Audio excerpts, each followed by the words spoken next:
So let's talk about your latest Twitter files drop. The first thing is about this thing called Project Osprey.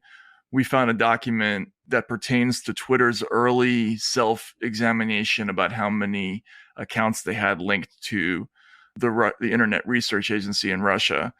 And there's a couple interesting things in there, but the most interesting thing we found was that they had two different algorithmic lists of Russians. They were called a priori Russians and inferred Russians.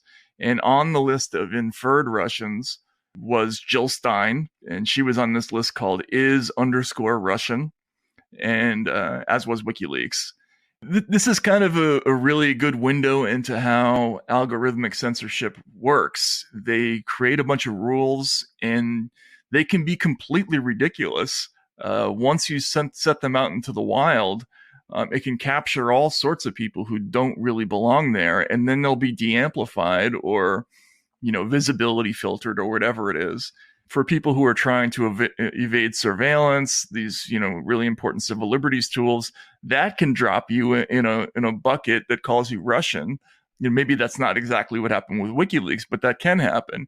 Both of those things are interesting, and it's another example of there's lots of stuff in the Twitter files that if the quote unquote left cared, there's stuff pertaining to that there, but yeah, they don't particularly.